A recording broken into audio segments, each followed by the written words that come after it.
ఆంధ్రప్రదేశ్లో నకిలీ మద్యం వ్యవహారం కలకలం. అన్నమయ్య జిల్లా ములకల చెరువులో భారీగా పట్టుబడ్డ నకిలీ మద్యం.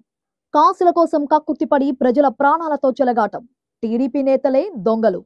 వైసీపీ చేతికి బ్రహ్మాస్త్రం అందించిన టీడీపీ, చంద్రబాబుకు కొత్త టెన్షన్ స్టార్ట్. దీంట్లో రాక్ స్టార్ వైన్స్ లైసెన్స్ అయినటువంటి రాజేష్ అనేటువంటి వ్యక్తికి చెందిన వెహికల్ ను కూడా మేము ఇక్కడ స్పాట్ లోనే సీజ్ చేశాం.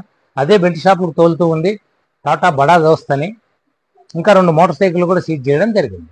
ఆంధ్రప్రదేశ్లో నకిలీ మద్యం వ్యవహారం కలకలం రేపుతోంది. ఇటీవల అన్నమయ్య జిల్లా ములకల చెరువులో భారీగా నకిలీ మద్యం పట్టుబడింది. ఈ వ్యవహారాన్ని కూటమి ప్రభుత్వం చాలా సీరియస్ గా తీసుకుంది. స్వయంగా ముఖ్యమంత్రి నారా చంద్రబాబు నాయుడు దీనిపై సమీక్షా సమావేశం నిర్వహించి సీరియస్ యాక్షన్ తీసుకున్నారు. ఈ కల్తీ మద్యం వ్యవహారంతో సంబంధాలున్నట్లు ఆరోపణలు ఎదుర్కొంటున్న టీడీపీ నాయకులు దాసరిపల్లి జయచంద్రారెడ్డి, సురేంద్రనాయుడును పార్టీ నుండి సస్పెండ్ చేశారు. ఈ మేరకు ఏపీ టీడీపీ అధ్యక్షులు పల్లా శ్రీనివాసరావు ప్రకటించారు. అయితే అసలేమిటి నకిలీ మద్యం కేసు అనేది చూసుకుంటే, ఆంధ్రప్రదేశ్ అన్నమయ్య జిల్లాలో ఇటీవల పోలీసులు ఓ వాహనంలో అక్రమంగా తరలిస్తున్న మద్యం బాటిళ్లను స్వాధీనం చేసుకున్నారు. అయితే ఇలా పట్టుబడింది కల్తీ మద్యంగా గుర్తించారు. దీంతో ఈ వ్యవహారాన్ని సీరియస్ గా తీసుకున్నారు ఎక్సైజ్ అధికారులు. అయితే మద్యం తరలిస్తూ పట్టుబడిన వారిని విచారించగా తీగలాగితే డొంక కదిలింది. ఈ నకిలీ మద్యం కేసులో వైన్స్ బారు యజమానులతో పాటు రాజకీయ నాయకులు ప్రమేయం కూడా ఉందని తేలింది. కాసుల కోసం కకృతిపడి ప్రజల ప్రాణాలతో చెలగాటమాడుతూ ఈ నకిలీ మద్యం దందాను సాగిస్తున్నారు.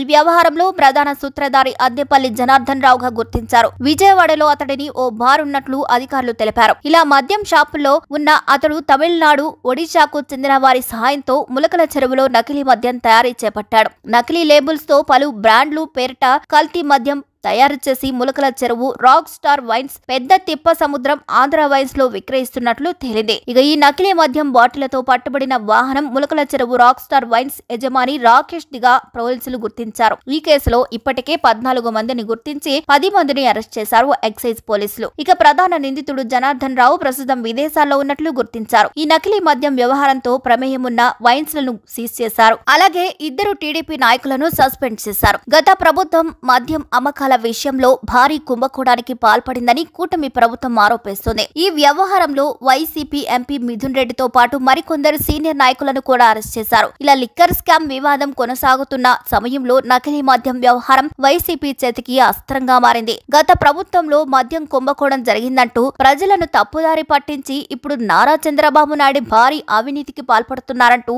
వైసీపీ ఆరోపిస్తుంది. ఎన్నికల సమయంలో నాణ్యమైన మద్యం అందిస్తామని చెప్పి చంద్రబాబు ఇప్పుడేం చేస్తున్నారని ప్రశ్నిస్తున్నారు. స్వయంగా ప్రభుత్వం ఇప్పుడు కల్తీ మద్యం మాఫియాను తయారు చేస్తుందని ఆరోపిస్తున్నారు. ఇక ఈ మాఫియానే వైన్స్ బార్లలో కల్తీ మద్యం సరఫరా చేస్తుందని ఆరోపణలు చేస్తున్నారు. ఇక కల్తీ మద్యంతో పట్టుబడిన సురేంద్రనాయుడు సీఎం చంద్రబాబు నాయుడుకు అత్యంత సన్నిహితుడని, దీన్ని బట్టే టీడీపీ నేతల కనుసన్నల్లోనే ఈ వ్యవహారం నడుస్తుందని స్పష్టంగా అర్థమవుతుందని ఆరోపిస్తున్నారు వైసీపీ నాయకులు. ప్రత్యర్థి వైసీపీకి అస్త్రంగా మారిన కల్తీ మద్యం వ్యవహారాన్ని సీఎం చంద్రబాబు సీరియస్ గా తీసుకున్నారు. ఆదివారం క్యాంప్ కార్యాలయంలో కేవలం ఈ కల్తీ మద్య వ్యవహారంపైనే ఎక్సైజ్ శాఖ మంత్రి కొల్లు రవీంద్ర ఇతర ఉన్నతాధికారులతో సమావేశం నిర్వహించారు. ములకల చెరువు కల్తీ మద్యం రాకెట్ గురించి వివరాలు అడిగి తెలుసుకున్న సీఎం ఇందులో ఎంత పెద్దవారి ప్రమేయం ఉన్నా వదిలిపెట్టకూడదని ఆదేశించారు. దీంతో ఆరోపణలు ఎదుర్కొంటున్న టీడీపీ నాయకులను వెంటనే సస్పెండ్ చేస్తూ పల్లా శ్రీనివాసరావు ప్రకటన చేశారు. నకిలీ మద్యం వ్యవహారం ప్రభుత్వానికి, పార్టీకి చెడ్డ పేరు తెచ్చేలా ఉండడంతో దీనిపై సమగ్ర విచారణ జరిపి నిజానిజాలను ప్రజల ముందు ఉంచాలని సీఎం చంద్రబాబు ఆదేశించారు. దీని వెనుకున్న